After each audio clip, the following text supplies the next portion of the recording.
Hello everyone and welcome back to the channel. तो कल UPPCS का रिजल्ट आया था एंड रिजल्ट पॉजिटिव आया है मेरा। इस वीडियो में मैं आपको कुछ कुछ चीज़ें बताऊंगा जो आपके अपकमिंग 29 मार्च को एग्ज़ाम है या फिर जिनका नहीं निकला है। तो व्हाट वेंट रॉन्ग, आप वो चीज़ अभी डाइजेस्ट करना थोड़ा मुश्किल होगा, आई नो। अप्रॉक्स 13,000 लोग दिए थे, उसमें से 2700 लोग सेलेक्ट हुए हैं। तो काफ़ी लोग हैं जो सेलेक्ट नहीं हुए हैं। तो अभी थोड़ा सा समय लीजिए। मैं इस वीडियो में आपको सारा चीज़ बताऊंगा कि क्या क्या डिमांड होता है क्वेश्चन का और क्या लिखना होता है। आयोग, ये किसी को नहीं पता आयोग क्या चाहता है, बट जो सिलेक्टेड होते हैं जिनका कॉपी देख के आपको समझ में आता है कि हाँ ये सिलेक्ट हुए, तो उन्होंने क्या लिखा है। तो ये वीडियो में हम लोग सारा डिकोड करेंगे। जिनका 29 मार्च का एग्ज़ाम है, तो प्लीज़ ये वीडियो बहुत ध्यान से देखना, बहुत कुछ समझ में आएगा। और मैं आपको फ्री इनिशिएटिव में यूपीपीसी से स्टार्ट करूँ, क्योंकि अभी 13 फरवरी तक मैं थोड़ा सा व्यस्त हूँ, बीपीएससी का इंटरव्यू भी है। तो इसके बाद मैं फ्री हो जाऊँगा और यूपीपीसीएस का इंटरव्यू भी मेरा इसी बीच चलेगा, but I will be guiding you all. एक फ्री इनिशिएटिव रहेगा जिसमें आप लोग आंसर लिखना, वो मैं रिव्यू करूँगा, उसमें क्या-क्या करेक्शन है, वो सारा चीज़ डालूँगा। तो आप लोग कैविलियर पीसीएस का टेलीग्राम चैनल जॉइन कर लेना। डिस्क्रिप्शन पे लिंक होगा, कमेंट पे मैंने पिन कर दिया होगा, तो आप उसको जॉइन करना। इसके साथ-साथ मेरा बीपीएससी का जो 70th बीपीएससी का अनइवैल्यूएटेड कॉपीज़ है, वो मैं डाला हूँ।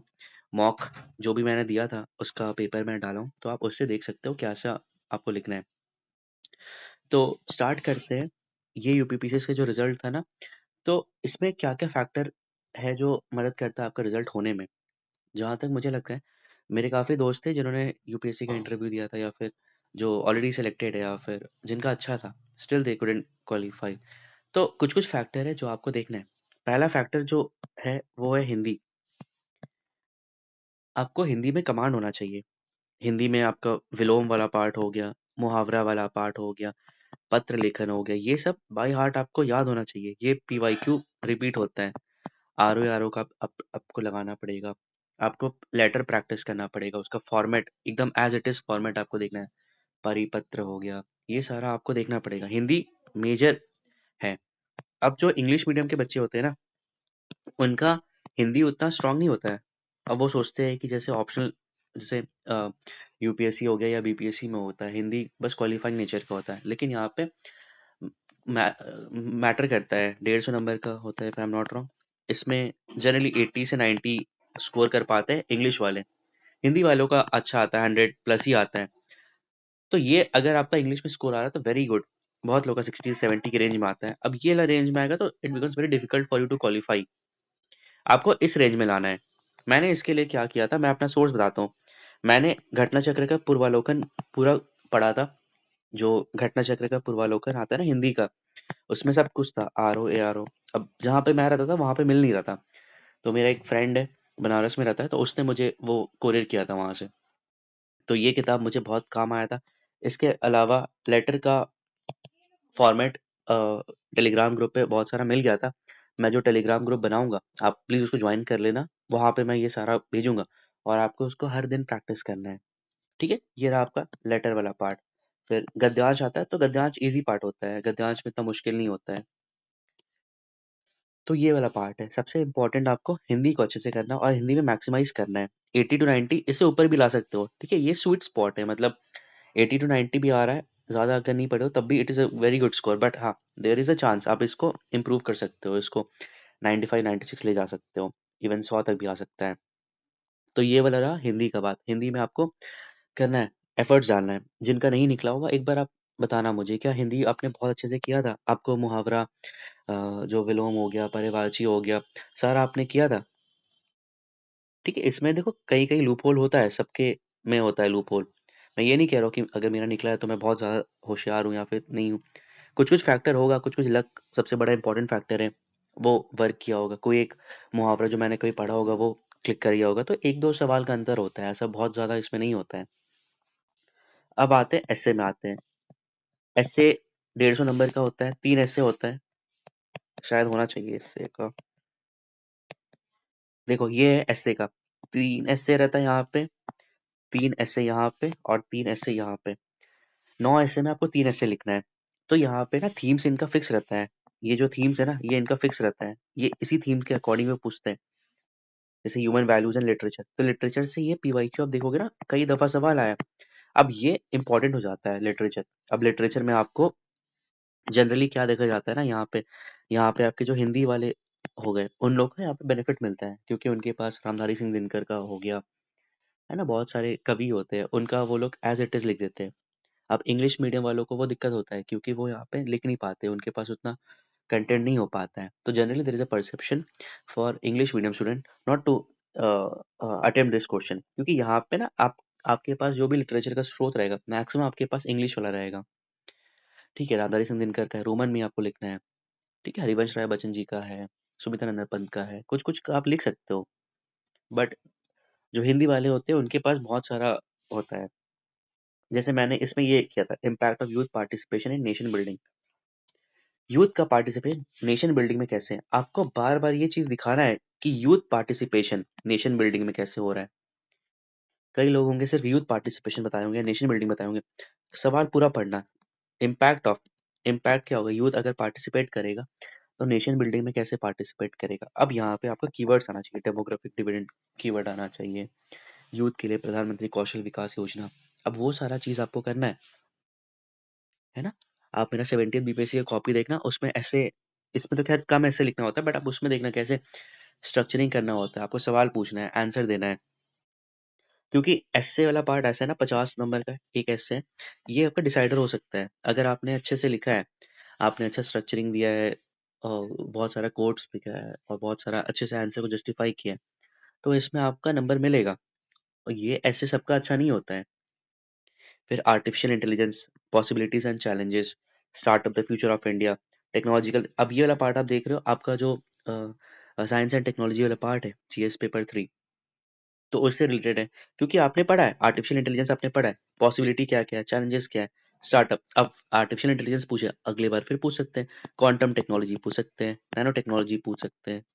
ठीक है, startup the future of India, technological innovation and sustainable development in agriculture. अब टेक्नोलॉजिकल इनोवेशन और सस्टेनेबल डेवलपमेंट एग्रीकल्चर पे कैसे प्रभाव डालता है, ड्रिप इरिगेशन हो गया, क्लाइमेट स्मार्ट रेजिलेंट एग्रीकल्चर हो गया, ये सब जो कीवर्ड्स आप सिंपल आप जीएस में पढ़ रहे हो, वही आपको यहाँ पे इस्तेमाल करना है।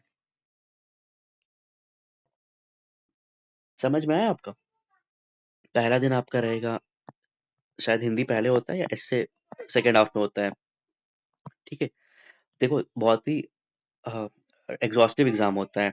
Hindi, S A, GS1, GS2, GS3, GS4, GS5, GS6, 1 2 3 4 दिन चलता है। 29 जून से 2 जुलाई या 1 जुलाई तक था एग्जाम, और गर्मी एकदम पीक पे था। अभी 29 मार्च को तो उतना गर्मी नहीं रहेगा, बट हाँ आपको मल्टीपल पीवाईक्यू प्रैक्टिस करना है। एक टेक अवे यहाँ से इस वीडियो से ये लो, जितना भी पीवाईक्यू आया 2018 से लेकर 2025 तक का, ये सारा पीवाईक्यू आपका कंप्लीट हो जाना चाहिए। अगर एफएलटी नहीं लिख रहे हो ना, मैं क्या कर रहा था ना, मैं आपको पूरा बताता हूँ। मेरा बीपीएससी मेंस था, अप्रैल में खत्म हुआ था। उसके बाद मई में मेरा कुछ ऑफिस का काम था और भी कुछ काम था, मैं 1 महीना बिल्कुल नहीं पढ़ पाया था। और 29 जून से एग्जाम था, मैंने स्टार्ट किया था इसका तैयारी 1 जून से, मैंने स्टार्ट किया था शिद्दत से। सिर्फ 27-28 दिन था, क्योंकि फिर ट्रैवलिंग भी करना था। उसमें मुझे पेपर 5 कंप्लीट करना था, पेपर 6 कंप्लीट करना था, हिंदी कंप्लीट करना था। मेरा SA part is strong, GS 1 2 3 4 is strong, ethics नहीं था, क्योंकि एथिक्स बीपीएससी में काम नहीं आया था, तो मुझे रिवाइज करना था। बट हाँ, पहले मैंने पढ़ा था। तो यहाँ पे टोटली मेरे को हिंदी पढ़ना था, पेपर 5 पेपर 6 पढ़ना था, तो मैंने ये 28 दिन में ही पढ़ा था। और एफएलटी मैंने कोई कोचिंग का नहीं दिया था, क्योंकि मेरा बीपीएससी मेंस था, मैंने इसके लिए बहुत सारा एफएलटी लिखा था, और वही नॉलेज मेरा इसमें काम आया। तो अभी जो भी लोग यूपी पीसीएस दे रहे हैं, उसके बाद तुरंत उनका बीपीएससी मेंस होगा। जिनका बीपीएससी मेंस नहीं है, तो सिर्फ यूपी पीसीएस है। अगर एफएलटी नहीं दे रहे हो, फोमो में मत आना कि एफएलटी बाकी लोग सब लिख रहे हैं, बड़े बड़े कोचिंग में जाके लिख रहे हैं, कोई फर्क नहीं पड़ता है। सिंपल ब्रेनस्टॉर्म करो, पूरा 20 सवाल जो क्वेश्चन है उसको देखो, उसका थीम्स आइडेंटिफाई करो कि यार ये सवाल पूछ रहे, मैं एक पन्ना उठा रहा हूँ, इसमें बस जॉट डाउन करो पॉइंट्स, क्या क्या आप लिखोगे। क्योंकि 3 घंटा आप पेपर लिखोगे, फिर 3 घंटा शाम को लिखोगे ना, 6 घंटा आप पेपर लिखोगे, विच इज गुड, ठीक है, आपका टाइम मैनेजमेंट हो रहा है, सारा चीज हो रहा है। लेकिन 6 घंटे के बाद ना बॉडी एग्जॉस्ट हो जाता है, फिर आपको नया चीज पढ़ने में प्रॉब्लम होगा, डाइजेस्ट नहीं कर पाओगे नया चीजें। तो अब स्मार्टली प्रिपरेशन करो, ज़्यादा दिन बचा नहीं है, 40 दिन ही बचा है। काफ़ी लोग का क्वेरी आ रहा था कि अब 40 दिन में क्या-क्या पढ़ना समझ में नहीं आ रहा। तो इसका मेन यही है, समझ में आया ना क्या करना है आपको? अगर नहीं लिख रहे हो, एफएलटी नहीं लिख रहे हो, कोई कोई प्रॉब्लम नहीं है, नहीं हो ऐसा नहीं होता कि सिलेक्शन नहीं होगा। मेरा जब सिलेक्शन हो गया तो आपका भी हो सकता है। जो बता रहा हूँ वो अच्छे से करना और मैं बिल्कुल आप लोग पे ध्यान दूँगा। आप लोग बस वो टेलीग्राम चैनल जॉइन कर लेना, उसमें मैं आपको ये करवा दूँगा। एस्से वाला पार्ट क्लियर हो गया, हिंदी वाला पार्ट क्लियर हो गया। जीएस 1 पे आते हैं। ये वाला रहा आपका जीएस 1। कहाँ गया जीएस 1? ओह! डाला तो था मैंने। ये हाँ, ये रहा ना आपका GS 1। Give an account of the challenges faced by India immediately after independence. Napoleon was a son of revolution. Discuss the impact of globalization on Indian society. Globalization से कितना सवाल आया है? Explain the contribution of women organization. ये सब PYQ है। अगर आपका ये सब पहले से नोट्स बना हुआ है या फिर आपने देख रखा है, आप लिख लोगे। वहाँ पे 3 घंटा बहुत एग्जॉस्टिव होता है, वहाँ पे समय नहीं मिलता आपको सोचने का। Use of oceans for human, ये आया है 2019 या 23 में, फिर से आया था ये सवाल। What is smart city? अब ये सब में ना आपको क्या मैटर करता है ना, आपका एस्थेटिक्स मैटर करता है। आपका एस्थेटिक्स, आप कितना अच्छे से वे में प्रेजेंट करते हो। जैसे मैं आपको दिखाता हूँ, ये कॉपी है, ये मेरा बीपीएससी में से कॉपी है, ठीक है। आप देखो इसमें ना मैं आपको दिखा रहा हूँ कॉपी, अगर किसी को देखना है कि बोरियत ना हो, यहाँ पे देखो कुछ ना कुछ डायग्राम यहाँ पे बना हुआ है, ठीक है, फॉर्मूला लिखा हुआ है। ये आप देखोगे यहाँ पे फॉर्मूला लिखा हुआ है, डायग्राम पॉइंट्स में दिया गया है, यहाँ पे एक डायग्राम है, फ्लो चार्ट है यहाँ पे। मतलब उसको दिखना चाहिए कि आपका कॉपी में यूनिकनेस है, आपकी कॉपी में कुछ नया चीज दिख रहा है। कंक्लूजन में देखो, आजादी का Amrit Mahotsav showcased which टेस्टिफाइज his glory. यहाँ पे डाउनलोड फिल्ट्रेशन सबको पता है, इसको बस पिक्टोरियली इसको दिखा दो। यहाँ पे देखो कोई चीज आपको दिख रहा है कि फिगर में, तो उसको ऐसे फिगर में बॉक्स में डाल दो उसको। बेसिकली आपको क्या करना है, आपको अपना सामान बेचना है। Packaging really matters. जो पीसीएस एग्जाम होता है ना, उसमें पैकेजिंग बहुत मैटर करता है। बहुत लोग होंगे कि कंटेंट बहुत डेंस है, बहुत रिच है उनके पास, but they are not able to reproduce that. अगर आपके पास कंटेंट कम भी है, you have the ability to manufacture and package that thing, वो मैटर करता है। कोई आपका नहीं पूछने वाला है कि आपके पास कितना नॉलेज है, आपने कितना पढ़ा था। मैटर वही करता है कि आप कितने अच्छे वे में प्रेजेंट किए हो। समझ में आ रहा है ना? अब जैसे ये वाला सवाल था महाकुंभ, अब ये सब में ना देखो क्या करना है ना आपको, क्वेश्चन का पूरा डिमांड एड्रेस करना है। Mahakumbh was organized in India इतना इतना. How was this a fair of symbol of Indian culture, religious faith and social harmony? Explain with example. तो महाकुंभ कैसे सिंबल ऑफ इंडियन कल्चर था? तो सिंबल ऑफ इंडियन कल्चर कैसे था? आप वो दिखाओ, 4 पॉइंट यहाँ पे दो और पॉइंट वर्टिकली चेक करोगे। जो एग्जामिनर होता है वो वर्टिकली चेक करेगा, आपको नंबर ऐसे ही देगा। फिर रिलीजियस फेथ में देखो 1 2 3 पॉइंट है। फिर लास्ट में सोशल हार्मनी। अब सोशल हार्मनी में मैंने फंडामेंटल ड्यूटीज भी दे दिया है, आईआईटी बाबा के बारे में, social cohesion, religious faith, cultural soft power. तो आपको अपना यूएसपी लाना है, अपना कॉपी में आपको एक्स फैक्टर लाना है। कैसे वो देखेगा तो इम्प्रेस होगा। कोशिश करो वो सब चीज़ इनकॉर्पोरेट करने का, ठीक है? तो ये इसका रहा।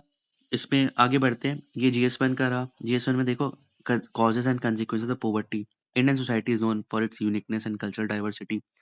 What are the main features Sangam period culture? Outline the development of revolutionary movement in Bengal. ये सारा मैक्सिमम पीवाईक्यू आता है यहाँ से। मैं अपना बताता हूँ मैंने क्या किया था। राइट फ्रॉम बीपीएससी मीन्स, जैसे 12 दिसंबर को वो हुआ था, आपका प्रीलिम्स हुआ था, और 22 या 23 दिसंबर को यूपीपीसी से प्रीलिम्स हुआ था। लेट से 1 जनवरी से मैंने एग्जाम का प्रिपरेशन स्टार्ट किया, 1 जनवरी 2025 से। तो मैंने क्या किया, मैंने बीपीएससी का पूरा पीवाईक्यू उठाया, यूपीएससी का पीवाईक्यू उठाया, यूपीपीसीएस का पीवाईक्यू उठाया। जनवरी, फरवरी, मार्च, अप्रैल, ये 4 महीने में मेरा सारा पीवाईक्यू कंप्लीट हो गया था। 2018 से लेकर 2024-25 तक जो भी था। 24 था उस वक्त, 25 में तो यूपीएससी का पीवाईक्यू नहीं आया था और यूपीपीसीएस का नहीं आया था। इन 6 साल का मैंने सारा पीवाईक्यू लगा लिया, जो भी रिलेवेंट था, जो भी यूपीएससी और यूपीपीसीएस का तो सेम ही होता है। तो my suggestion will be what, आप यूपीएससी 2025 का जो पीवाईक्यू हुआ था, बहुत अच्छे से लगाना उसको। वो यूपीपीसीएस में बहुत काम आएगा। बहुत सारा सवाल का नेचर ना वहां से डिराइव होता है। दे आर इवॉल्विंग, यूपीपीसीएस का स्टैंडर्ड अच्छा है, ठीक है, दे आर इवॉल्विंग। तो इसको आप ऐसे करना। और ये सब जो पीवाईक्यू है, ये सब एकदम आपका टिप पे होना चाहिए। अभी मैं आपसे पूछूंगा कि कॉजेस क्या है पॉवर्टी का, तो आपको सोचना नहीं पड़ेगा, आप तुरंत मुझे बताओगे ये सारे कॉन्सिक्वेंसेस पॉवर्टी का क्या होता है। अब यहाँ पे विशेष साइकिल ऑफ पॉवर्टी आपको बनाना है। हर क्वेश्चन में करो कि कुछ यूनिकनेस मैं देकर जाऊं। बाकी जितना भी लोग का कॉपी चेक कर रहा है, वो 13,000 लोग का कॉपी चेक कर रहा है। आप समझ रहे हो, सब कोई लिख रहा है। इस 13,000 कॉपी में मैक्सिमम 200 लोग ही वो विशेष साइकिल ऑफ पॉवर्टी बनाएंगे। तो इस वाले चीज से आप नंबर उठाओ। आगे बढ़ते हैं। ये आपका पॉलिटी वाला हो गया। यहाँ पे देखो, how does Indian constitution ensure the independence of judiciary, discuss the importance of BSD. अब बीएसडी इज इंपॉर्टेंट थीम, ये आपको पढ़ना है। स्पेशल पावर्स ऑफ राज्यसभा, ये पीवाईक्यू है। नीति आयोग, ये कई बार पीवाईक्यू आया हुआ है। Role of self help group, SHG के बारे में आपको पूरा पता होना चाहिए, जितना भी एग्जाम्पल्स है। Points example, points example, points example, ऐसे लिखना है। इंडिया मालदीव रिलेशनशिप, यार में आप देखो थोड़ा सा डीप में चले गए थे मालदीव्स के बारे में, बट हाँ यहाँ पे आपको डायग्राम बनाना चाहिए। सागा इनिशिएटिव के बारे में बताना है। India's regional policy toward south east Asia. Finance commission के बारे में, लेबर क्लास के बारे में, हंगर एंड पॉवर्टी, ये तो फिक्स है, हर साल पूछता है। तो ये सब जो रिटेंडेंट है, हर साल वो पूछ रहे हैं, वो अच्छे से प्रिपेयर करो उसको। आगे बढ़ते हैं। फिर ये हो गया एथिक्स का हो गया। ये बहुत प्यारा सवाल था विवेकानंद जी का। कोर वैल्यूज क्या है मोरालिटी पे, ह्यूमन बिहेवियर पे, पब्लिक सर्वेंट पे क्या क्या स्किल होना चाहिए, ये पीवाईक्यू ही है। अच्छे से आप यूपीएससी और यूपीपीसी का पीवाईक्यू एथिक्स में भी लगा लोगे, बहुत काम आएगा। और यहाँ पे नोवेल्टी लाओ, एग्जाम्पल्स वही पुराना एग्जाम्पल मत दो। आर्मस्ट्रांग पाम हो गए, अशोक खेमका हो गए, नया नया एडमिनिस्ट्रेटर का ये बताओ। मैंने क्या किया था, यूपी के जितने भी इंपॉर्टेंट ब्यूरोक्रेट्स हो गए या फिर बड़े पब्लिक सर्वेंट्स हो गए, तो उनको आप ग्लोरीफाई करो, क्योंकि you have to show them ना that you are willing to work and you are very proud of UP.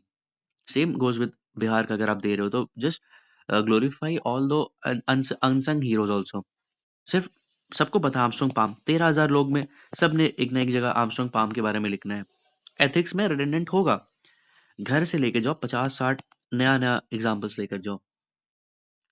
आपके कोई मित्र काम कर रहे किसी किसी सेक्टर पे, उन्होंने अच्छा काम किया तो उनका नाम जिक्र करो। यूनिकनेस लाओ, एथिक्स में यूनिकनेस का नंबर मिलता है।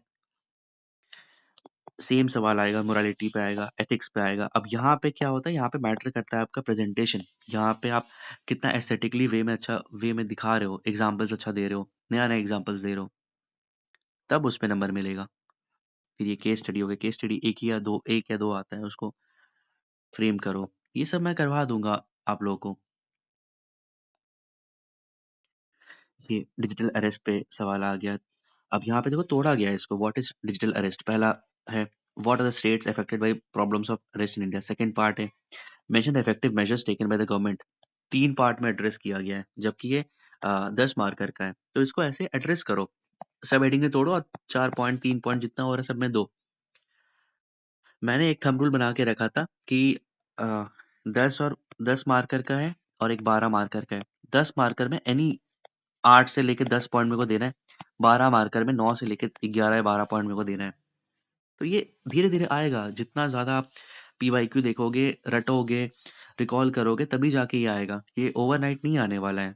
काफ़ी लोग का आ रहा था कि सर समझ में नहीं आ रहा, फर्स्ट मेन से समझ में नहीं आ रहा, बाकी लोग का देख रहा हूँ वो बहुत लिख रहे हैं। तो दे हैव प्रैक्टिस्ड। सिंपल चीज़ वही है कि दे हैव प्रैक्टिस्ड। जिसका ये आ रहा है, उसने बहुत टाइम दिया है। सारा गेम ना इसका है, टाइम और एफर्ट का। आप टाइम दोगे, आपका जो ग्राफ है ऐसा रहेगा। टाइम नहीं दोगे, ग्राफ ऐसे होगा। सवाल फिर यही सोशल जस्टिस का है। एक नेप का सवाल आया है, भूदान मूवमेंट पे सवाल आया है।